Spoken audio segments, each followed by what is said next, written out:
People always ask me, am I afraid? Do I get scared when I'm sailing? And the answer is yes. When things go wrong at sea, they go wrong really fast. There's nothing more terrifying than not being able to communicate. I like to go as far away as I can. I'm able to go hundreds of miles in a day and a weekend. I feel guilty because I don't want to cause anxiety for anybody. If I go out where there's no reception, I may as well be on the moon. The Everglades are 3.8 million acres, and there's a lot of the area we run in that I don't have signal. It puts everybody in a high-stress situation, not knowing what's going on and being able to communicate. When I'm out in nature with my kids, I worry a lot, like a mama bear would. When you're out far enough from being able to get help quickly, it crosses your mind a little more. Raising bison is a very dangerous job. If John's injured out there, my biggest concern is how to get a hold of somebody, because we don't have cell reception. Communications can be a matter of life or death. When those communications break down, there's a bit of anxiety. If you don't hear from me by 3 o'clock, then you need to start the process of looking for me.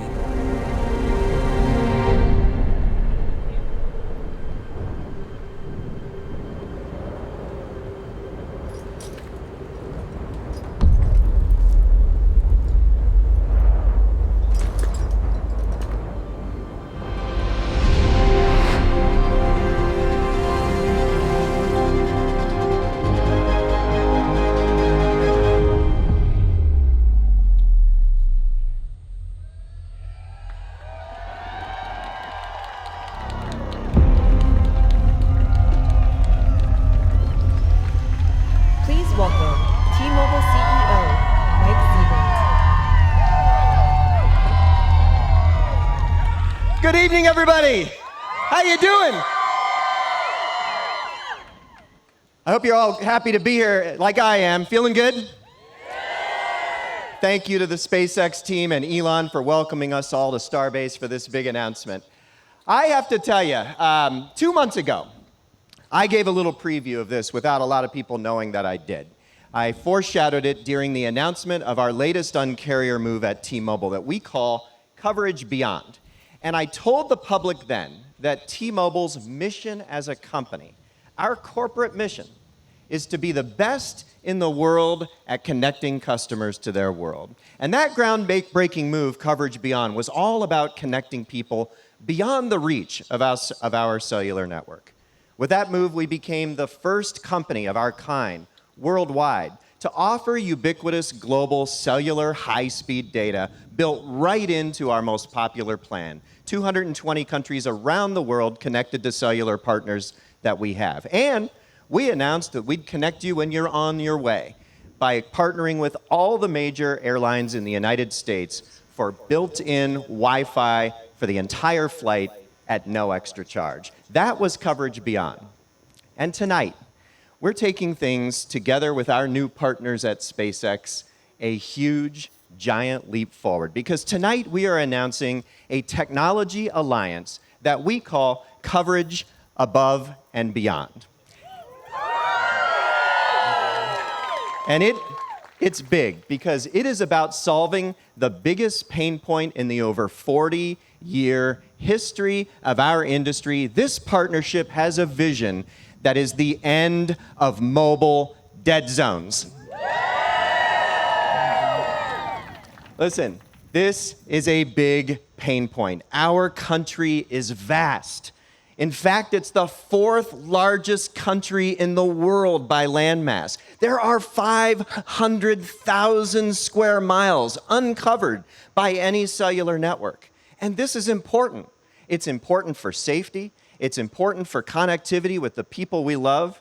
It's important for people in rural areas, for first responders, for sports people like the people in the video. But honestly, it's important for all of us.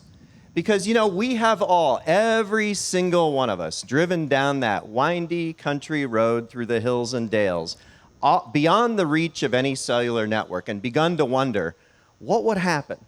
Am I okay?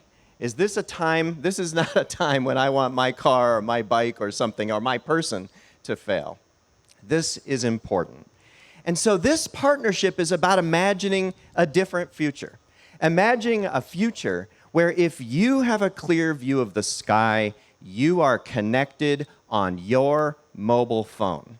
Because this is a technology partnership about dedicating a slice of T-Mobile's mid-band PCS spectrum to be integrated into Starlink satellites launched next year so that our vision becomes that you can connect with your existing phone. That is incredible. Because it's a lot like putting a cellular tower in the sky, just a lot harder. And that's why we're here with the world experts at SpaceX. Because we're using a piece of spectrum that your phone already knows. It's a piece of spectrum your phone already knows how to connect to. In fact, the vast majority of phones out there, our aspiration is for them to work right out of the gate with this. And so this is something that begins next year. We will enter beta, we believe, as soon as late next year with messaging, MMS, and even messaging apps, so that you can, with your existing phone, beyond the reach of any cellular network, be connected. And beyond that, we'll keep going. We're going to go after data, we're going to go after voice, and we're going to connect people all across this country. In the lower 48, in vast parts of Alaska, in Hawaii, in Puerto Rico, in territorial waters, and even vast parts of the world's oceans. Does that sound good to you? And it's also something that we'd like to work in all the territories of foreign nations as well. And so this is, in addition to something we're doing in the country, a call to carriers worldwide. Tonight's announcement is an offer for reciprocal roaming with carriers worldwide. If they would like to do something similar to what we're doing with mid-band spectrum dedicated to SpaceX's Starlink constellation, we will be able to offer reciprocal roaming to them so that when those people come and visit the United States and go off the grid into the national parks, they'll be connected too. And likewise, when American citizens travel to those countries, they'll be connected. Our vision and our dream is ubiquitous global connectivity. Now, at T-Mobile, we're the Un-carrier. So while we're not here to announce a product tonight, it's a technology alliance, I have to foreshadow for you that I would expect the pricing for this service to be the Un-carrier's favorite price. The price that we've made famous, which is that we expect on our most popular plans for this service to be included for free. And there is no company in the world I would want to trust with a vision this big to partner with us to aspire to dream these dreams than the most sophisticated and advanced space organization in the world and its leader, SpaceX and Elon Musk. So please welcome Elon to the stage.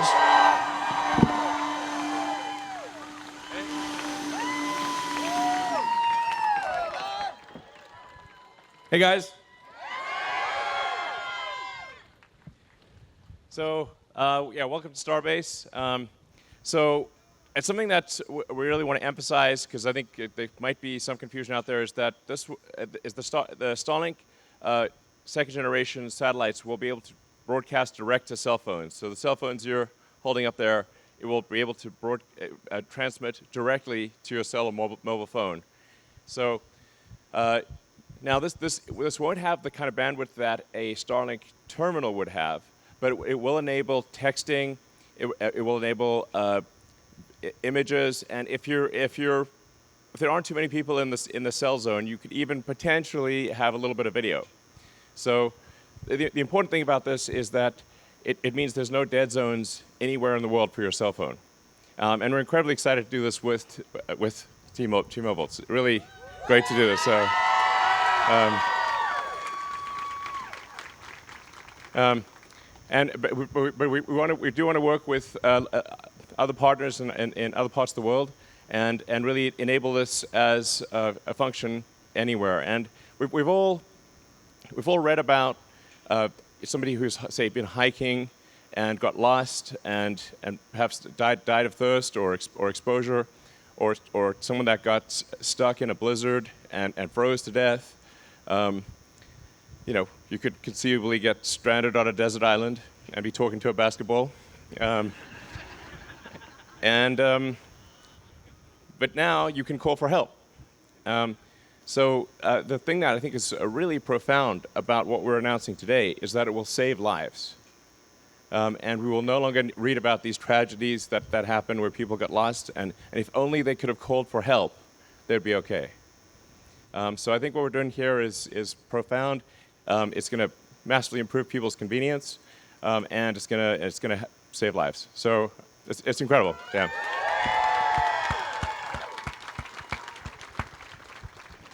And the way we're doing this is with really quite big antennas. So so people might be wondering what technology is necessary to make this work. And in order to make this work, you have to have, as you might expect, very big ears. So big antennas on the satellites and powerful antennas, and you need a lot of satellites. But that's kind of what we have with the Starlink Gen 2 satellites. So it's sort of a perfect addition to the Starlink satellites, and like I said, we're incredibly excited to be pioneering this revolutionary new technology with T-Mobile. So,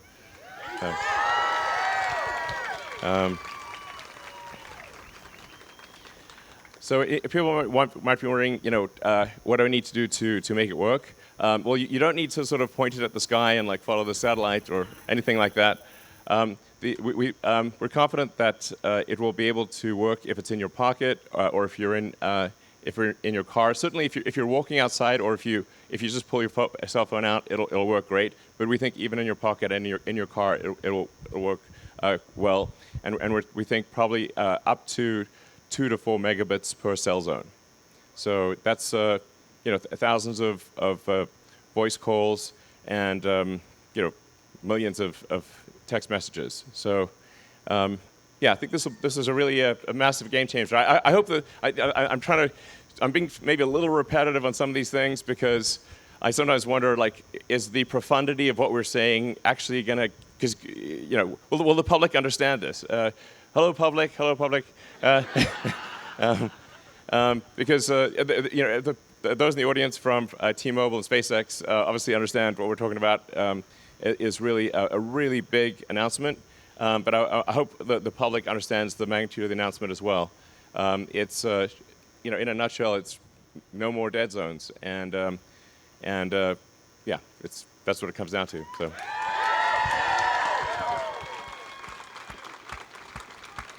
So.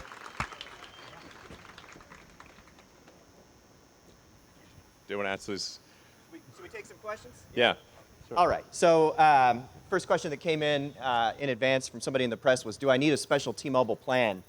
And as I said in my remarks, we're not here to announce the product yet, but my vision for this is that on our most popular plans, we're just going to go ahead and include this. And we feel like that's what the Un-carrier does. That's important. Now there may be low-cost plans that don't include it, and there our aspiration is to charge a monthly service fee that will be far less than the monthly service fees charged by today's satellite connectivity services. But for the most popular plans at T-Mobile, our vision is to just go ahead and include it for free, just like we did with the global connectivity for our cellular roaming partners all around the world. So do Starlink satellites have to be reprogrammed to communicate using T-Mobile's radio band? Actually, we need to do more than simply reprogram the satellites. We are constructing special antenna. Like I said, they're actually very big antenna that are also extremely advanced. They're the most advanced phased array antennas in the world, we think.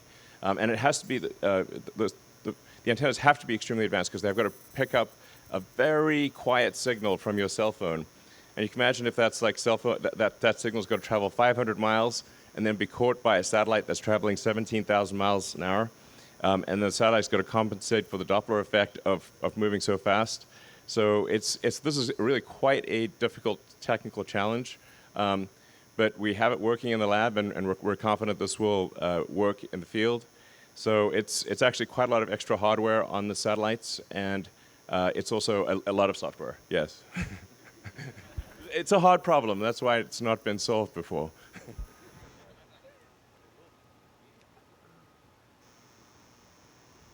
So the question is the invitation for all carriers across the world or just the U.S. to start? You know, one of the beautiful things about satellites is that they orbit the Earth. And so, you know, our mutual view was the more companies around the world we can get signed up for this, the way T-Mobile is signing up for it tonight, the better. Because, and what we're offering is reciprocal roaming, so that our spectrum, which will be transmitted by the satellites all around the United States, including territorial waters, vast portions of Alaska, Hawaii, Puerto Rico, big swaths of the ocean potentially, will be available to visitors in the United States that have carriers all over the world. And our view is that the best way to do this would be to ask them to also participate, find a piece of mid-band spectrum in their country from their carrier that they can dedicate to this in partnership with SpaceX, and then our customers would benefit from the same thing when our customers visit their country. And that's one way this could roll out. And so tonight's message is a call to those carriers to get involved and join the party. Yeah, so so this is an open invitation to carriers around the world. You know, please get in touch with us, and we'd love to partner with you and enable this globally. So, yeah. Next question right in front of us, will Starlink handle any of T-Mobile's backhaul transport? Well, we're open to that, and we're partners now. So, you know, yeah. And yeah, that'd be great. Yeah, and you know, it's I'm a Starlink customer, so I use the Starlink service right now, and it has blown my mind. I mean, it's an amazing service with massive capacity and speed, and in my experience, fantastic reliability. And so, you know, I do think there's an opportunity as we reach further and further into certain rural areas to make that the way we reach people with full voice data and messaging services. And so, you know, certainly we're open to that.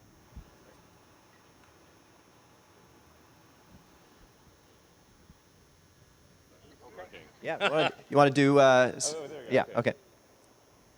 Does participating messaging apps mean iPhone users on this Starlink connection will be on iMessage as usual, and Android users will be on RCS?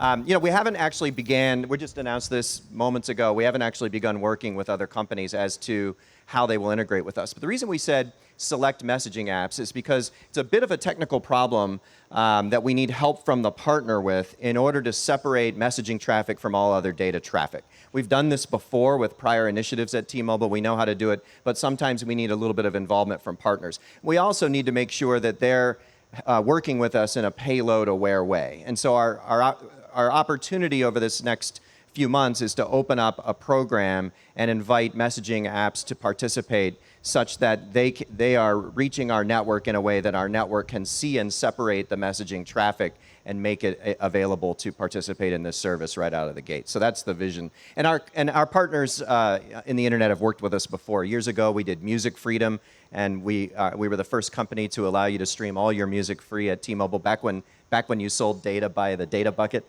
And so we've been through this journey before, and that's basically how it'll work.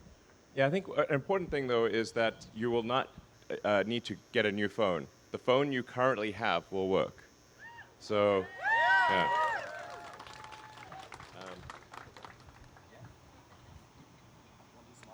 Yeah, so some audience questions? Yeah, hey guys. Thanks for doing this. Question for Elon. Eric Berger from Ars Technica. You said the Gen 2 antennas are very big. Can you talk about how big those are? Sort of. So big. but I mean, NASA has had some issues with another company's antennas because they were really big. So I'm just trying to get a sense of like how big they are, and then like how many of these can actually fit in the Falcon 9 payload fairing, because you've been talking about launching that in addition to Starship. So thanks.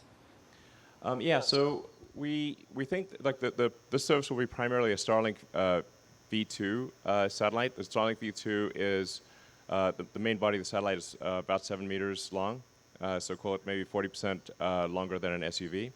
Uh,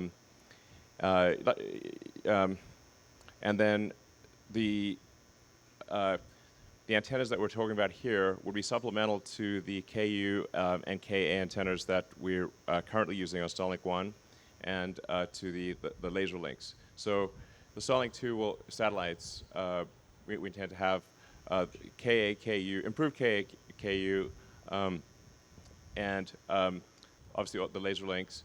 And then in addition, we would fold out the sort of cell spectrum antenna that would be also quite large, so on the order of 5 or 6 meters on a side, so roughly 25 square meters.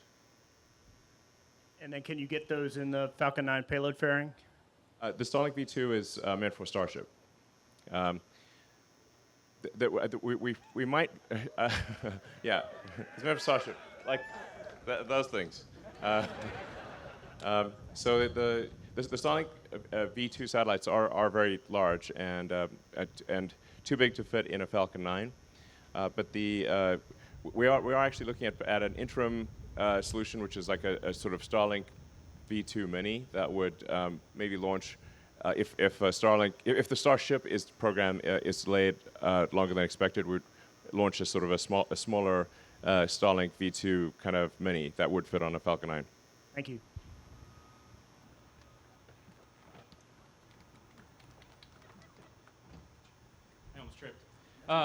Andrew Clifford, it's nice to be here. Thanks for putting this on. I'm with TLPN Network and the Launchpad Official.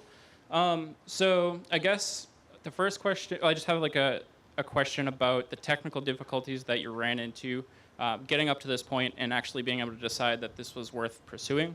Like, what was the hardest technical hurdle to get past? Before beta, is there going to be an opportunity for like emergency services or anybody to kind of get their hands in on this to see how well it works?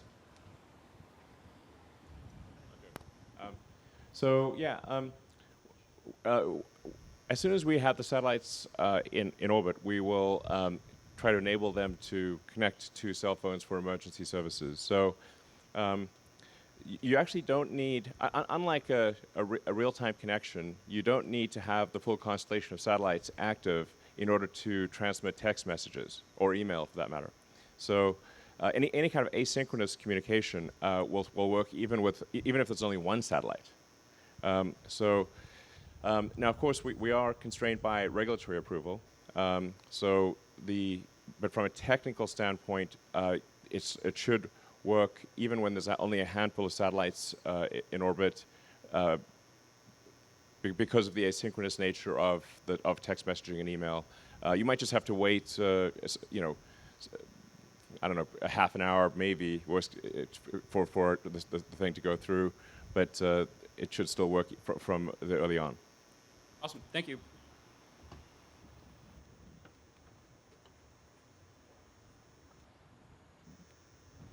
Hey, Elon, Luis Balderas with Lab Padre Media. Good to see you again. I see you. Had a couple of off-topic questions, but I'm going to skip those. Yeah, we got to stay on topic, otherwise. Yes, sir. Yeah. So, with this new technology, will this eliminate international plans? And you talked about download speeds. What about upload speeds? Yeah, this will not. I do want to. This is an amazing thing that we're unveiling, but I do want to make sure that it's understood in the right context. So, the size of the cell that it will be quite large compared to the space-based cell system. The area of the cell will be large compared to a terrestrial system. So this is really meant for places that don't have cell tower connectivity, because although it's like maybe 2 to 4 megabits capability, that's what the capability is for the entire cell. So if you've got, so we're talking about like 1 to 2,000 voice calls per cell, but that cell is going to be quite large. And so it really is, it's not a substitute for ground cell stations, because ground cell stations, especially in urban and suburban areas, will definitely be superior to what we're talking about here. This is really meant to provide basic coverage to areas that are currently completely dead. Thank you.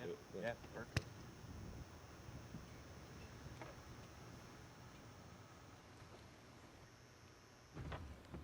Good evening, Christian Von Pricing with KRGV here in Westlake, a local affiliate. I wanted to ask about situations that we have here in the Rio Grande Valley and in South Texas. The winter freeze, hurricane, big floods, situations where we kind of run out of bandwidth, we start losing cellular connectivity. It affects everyday people, it affects the first responders. So with what you were talking about earlier, is it going to help assist with that situation? Yeah, I mean, I can jump in. It's one of the big benefits of this is redundancy. And one of the big priorities of our industry, and I know of the FCC who regulates us, is redundancy. And one of the things about starting next year with messaging, as opposed to trying to plunge right into voice and data right away, is that with messaging, we should be able to handle a lot of messages, many, many thousands of messages that can be sent. And so when you do have outages that happen through natural disasters or otherwise, there's an opportunity for people at scale to be connected in real time. And Elon was saying there could be a lag at first, but he's talking about before we reach commercial service, right? So eventually, as we hit commercial service and even beta, this is real-time messaging where you send a message, you get an answer. You know, you're connected. And by limiting it to messaging in the early going, it allows us to address use cases like that, complete redundancy to cellular networks, which are subject to the weather because they're here on planet Earth. Yeah, but this really is a big deal. It's a great question to ask because, yeah, even if an entire region or country was lost connectivity because of a severe, hurricane or floods or fires or tornadoes, earthquakes, there's so many natural disasters, obviously, you would actually still have, even if all the cell towers were taken out, your phone would still work. Thank you.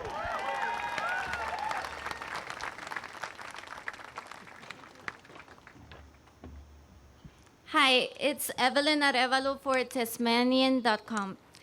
How many Starlink users can a single Starlink satellite support? So in this context for this application, we're talking about roughly 2 to 4 megabits per cell zone. So it depends on how many people are in that cell zone.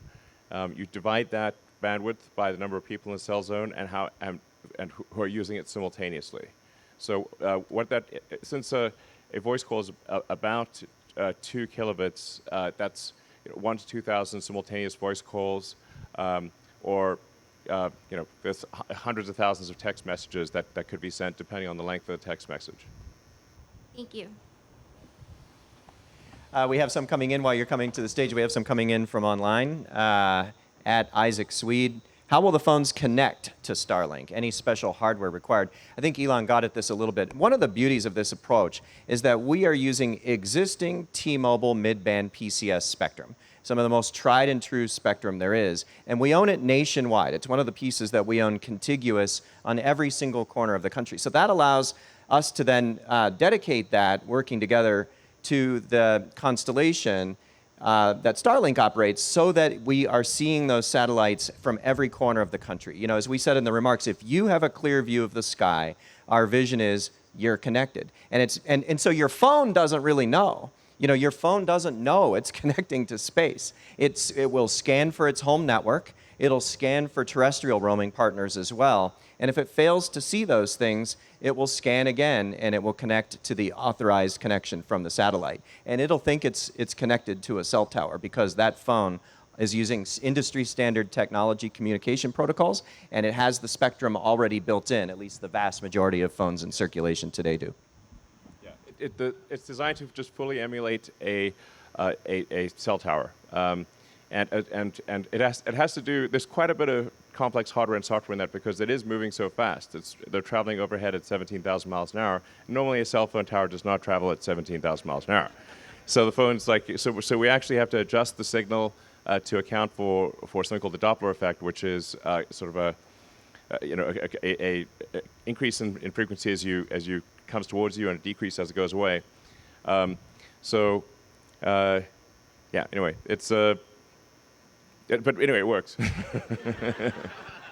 It's complicated, but it works, and no extra hardware is needed.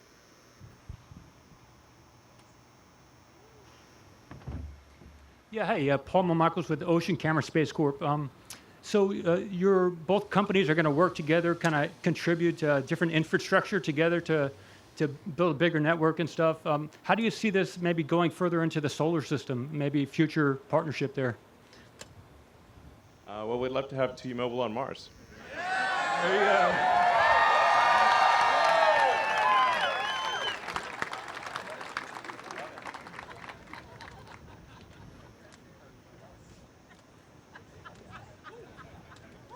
That might be the last question, perhaps?